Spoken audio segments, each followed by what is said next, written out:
Disneyland in Anaheim, California is my favorite theme park in the world. There's just something special about the park that Walt Disney himself built.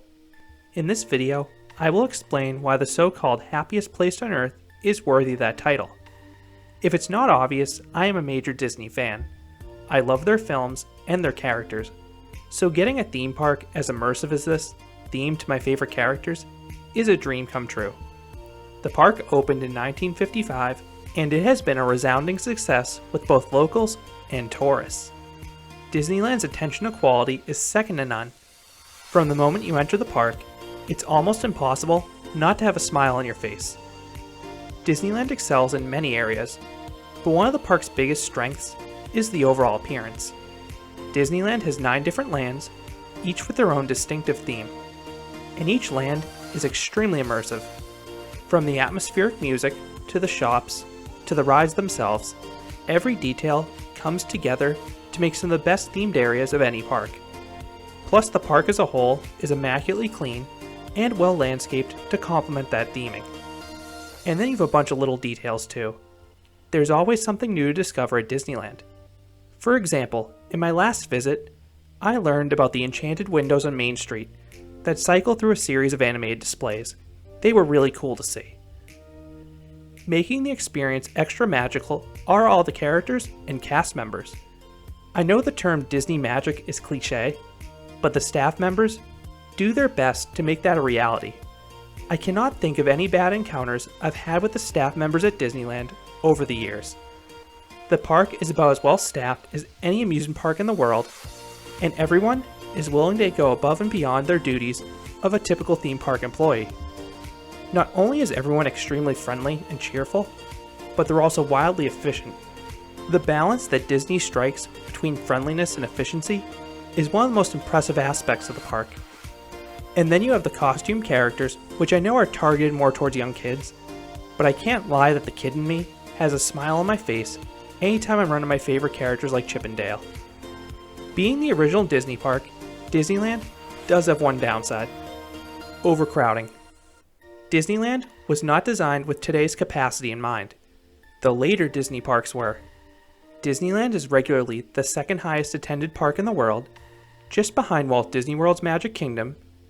In 2019, the Disneyland annual attendance approached 19 million people. Not many parks actually hit their maximum capacity, but Disneyland does it quite regularly around the holidays. Disneyland is the smallest castle park that Disney has.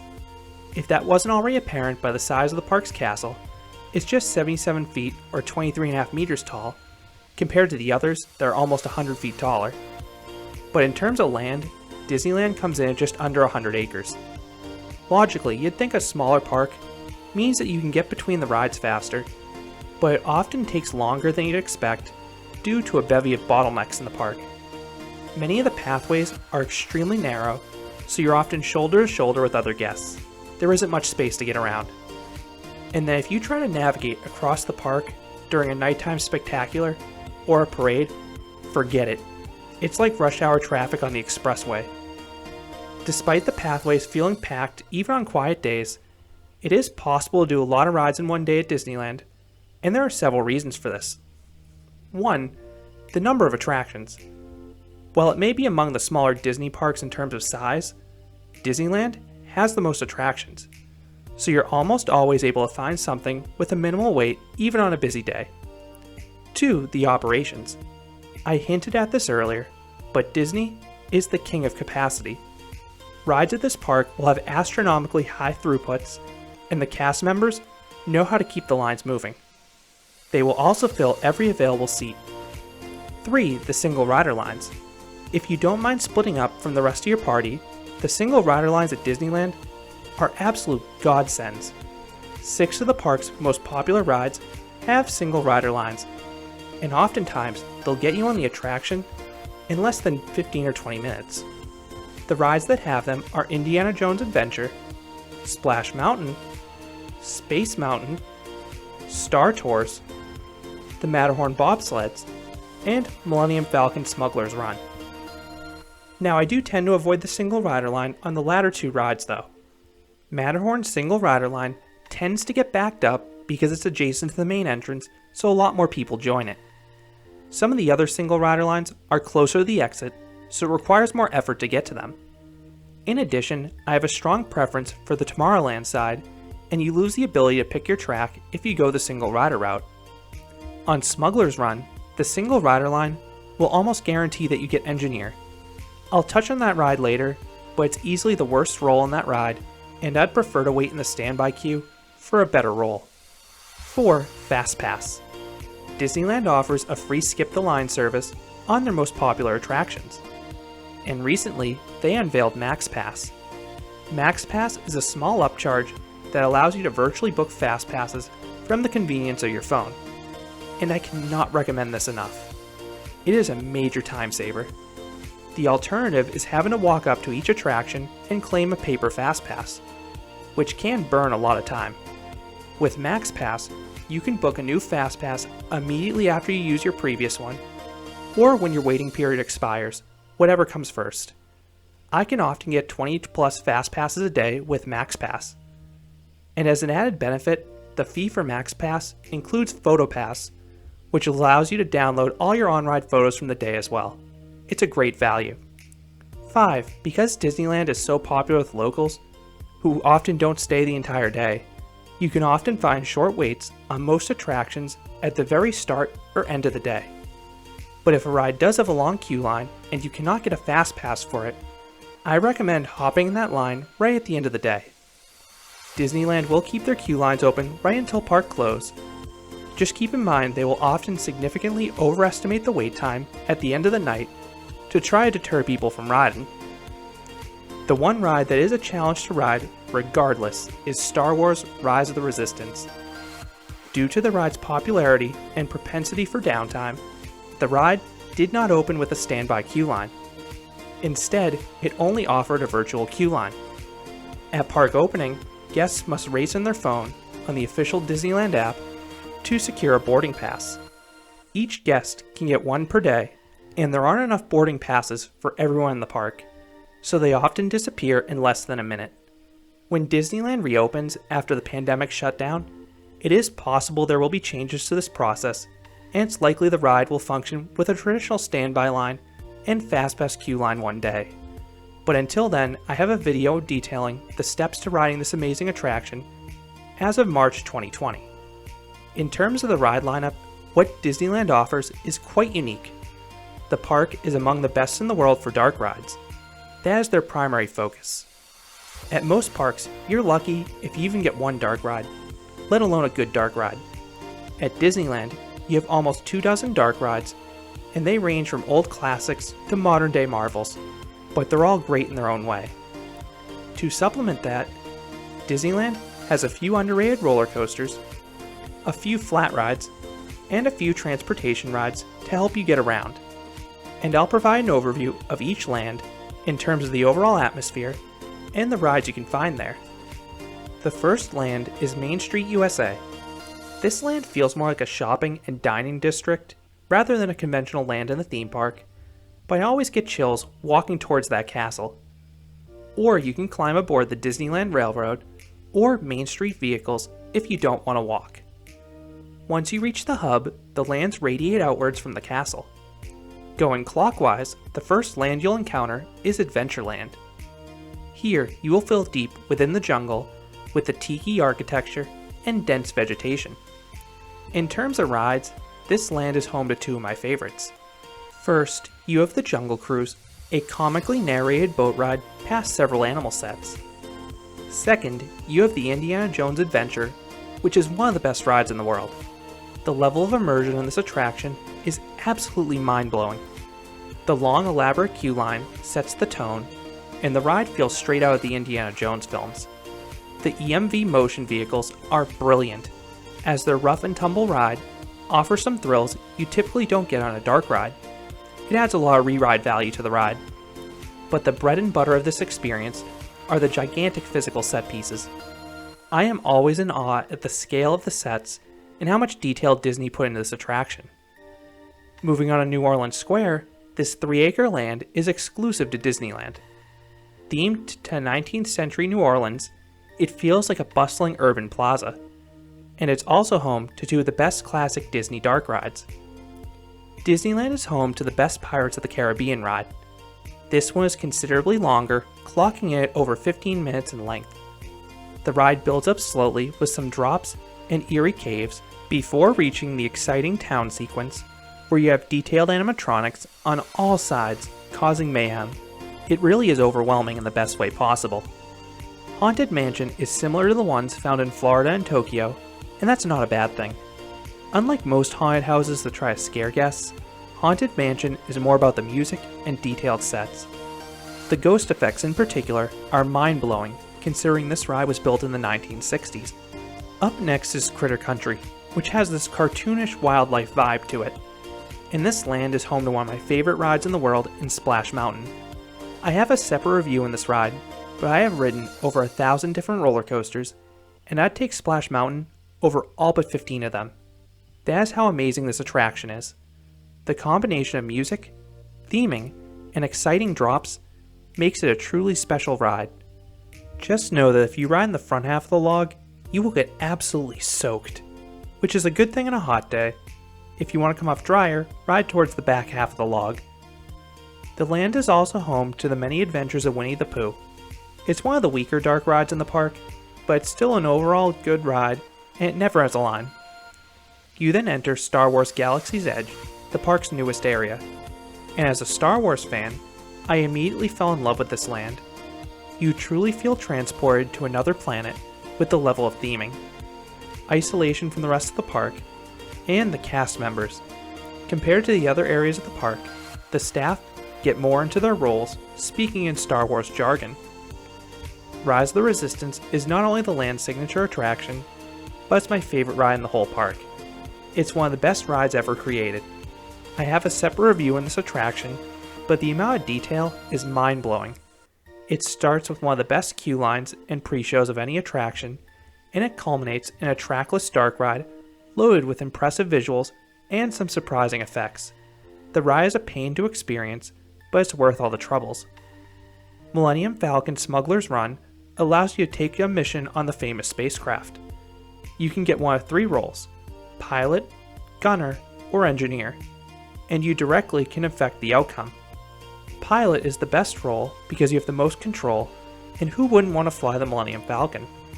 So I strongly recommend requesting this role, and the cast members will usually oblige. Gunner is decent, but I'm not a fan of engineer. In the latter role, you just press a bunch of buttons as they light up. Next door is Frontierland. The land captures the feel of the Wild West, and the anchor here is Big Thunder Mountain Railroad. This mine train roller coaster is one of the best of the genre. The iconic mountain looks fantastic, and Disneyland takes incredible care of this version. It was retracked a few years ago to make it smoother than the others, and the ride has some underrated laterals and quick pops of airtime if you request the back car. You also have Tom Sawyer Island and a few boat rides that circle around the rivers of America, which are scenic breaks from the hustle and bustle of the rest of the park. Fantasyland has the most attractions of all the park's lands. It is loaded with classic dark rides. These rides may not have the elaborate effects of an Indiana Jones adventure, but they have a classic feel to them and are well maintained, and many have been plussed over the years during extended refurbishments. The best example of this is the unique Alice in Wonderland. You can't find this ride at any other Disney park, and I love the zany scenes that capture the feel of the movie.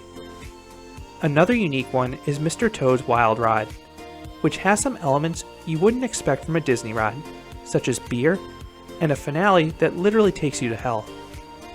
You can also find some favorites found at the other Disney parks, such as Pinocchio's Daring Journey, Peter Pan's Flight, Snow White's Adventure, and It's a Small World. But if you want thrills, you also have the Matterhorn Bobsleds, the world's first tubular steel roller coaster. This ride will throw you around, particularly if you ride the more aggressive Tomorrowland side, but it's a guilty pleasure ride of mine. I recommend the back row because if you ride on that Tomorrowland side, you will get a very surprising and strong pop of airtime towards the end of the ride. Tucked in the back of the park is Mickey's Toontown. One of the trademarks of this area are all the interactive play areas and exhibits. Kids will have a field day running around the different houses and triggering the land's effects. In terms of rides, you have Gadget's Go Coaster for kids, and then you have one of the park's more underrated dark rides in Roger Rabbit's Cartoon Spin. Not only is this ride and land based on one of my favorite films in Who Framed Roger Rabbit, but this ride has a unique ride system with the spinning vehicles. And this leads to each scene having 360 degree of sights. You really need to ride this a few times to notice everything, but the highlight for me is still that portable hole effect at the end. Tomorrowland feels like a time warp with the sleek buildings and white color palette. You have a trio of space-themed attractions that bring me to this land. The most notable being Space Mountain, of course, one of the most famous roller coasters in the world. This one has a marvelous soundtrack, and if you get a fully loaded train, it absolutely hauls through the course. The sense of speed with the darkness and wind machines is top-notch, and the laterals towards the end will have you folding over your seat. Star Tours feels a bit oddly placed now that it's on the opposite side of the park as Galaxy's Edge, but it's still a nice motion simulator with a lot of re-ride value because of all the possible combinations of scenes. Buzz Lightyear Astro Blasters is a short but sweet dark ride. Unlike the shooters you find at regional parks, this one has full-size 3D statues and animatronics you take aim at. The ride is short, but if you're competitive, you'll keep coming back. Another unique ride in this land is Finding Nemo's Submarine Voyage. I am personally not the biggest fan of this ride. The ride system is a bit cramped and uncomfortable for me, but you can't find it at any other Disney park. But Disneyland is about more than just the rides. You also have parades and shows throughout the day. Right before the COVID shutdown, Disney debuted the Magic Happens Parade, which is a party with all the fancy floats, dance music, and character interactions. I strongly recommend watching this parade backed by It's a Small World, since it's usually less crowded than the castle or Main Street. At night, the park often has a fireworks display. It can be cancelled due to winds, so watch out for that, but when it goes off, it is dazzling. Like the parade, most people will crowd the front of the castle to get that picturesque view, but you're actually closer to the fireworks if you watch back by It's a Small World, and it's less crowded there too. But the star at night is easily phantasmic. This is my favorite show anywhere, and it's an absolute must. Each show costs an eye-popping $30,000, and I can see why. This 30-minute show has everything. It has catchy music, and I love so many of the sequences on this experience. I love Mickey's iconic opener. I love the chaos of the Pirates of the Caribbean sequence. I love the dragon sequence, as that animatronic scale is simply mind-blowing. And the Steamboat Willie finale is magical with all the characters happily waving to guests. This show was brought to the other Disney parks, but I still like the original best because of how it's integrated organically into the park on the rivers of America, and this enables you to get some unique views depending where you stand. In terms of food, Disneyland's options are pricey, but you have some great ones if you do your research. My favorite is Cafe Orleans for the scrumptious Monte Cristo. In no way is a deep-fried sandwich with ham and cheese healthy, but the heart wants what the heart wants. If I want a snack, my favorite option is the Bengal Barbecue in Adventureland with their juicy meat skewers. Disneyland is open 365 days a year, so you have a lot of different options to visit this park. I prefer to visit between September and March. I'm not a big fan of the hot California summers, and as long as you avoid the holiday weeks, crowds usually aren't too bad if you tour the park wisely. You also have the opportunity to see some holiday overlays if you visit during Halloween or Christmas. I unfortunately have never experienced Space Mountain Ghost Galaxy, but I have heard it's excellent. I have experienced the 2 dark ride overlays for Christmas though, in It's a Small World Holiday and Haunted Mansion Holiday. It blows my mind how much detail Disney puts into a temporary overlay, but it makes these 2 attractions feel like brand new rides with all the visuals. You also have some seasonal fireworks displays, most notably the Christmas one that includes a neat projection show on the It's a Small World facade. And you also have a special Christmas fantasy parade with some really cool looking floats. Disneyland is a special amusement park. The level of theming, friendly staff, and abundance of great attractions is why I cherish each and every visit at this park. I think it goes without saying that I wholeheartedly recommend you visit Disneyland. The park is expensive, there's no sugarcoating that, but you get what you pay for. The quality emanates throughout all areas of the park. This is one of those parks where I think you definitely need 2 days to experience everything, although you could definitely spend more time if you're someone like me who kept wanting to re-ride my favorite attractions. So what are your thoughts on Disneyland in California? Have you been there? How do you think it compares to the other Disney parks? I would love to hear your thoughts down in the comments. If you enjoyed this review, I'd appreciate if you gave this video a like and you considered subscribing, because there'll be a lot more roller coaster and amusement park videos here at Canopy Coaster. Thanks for watching.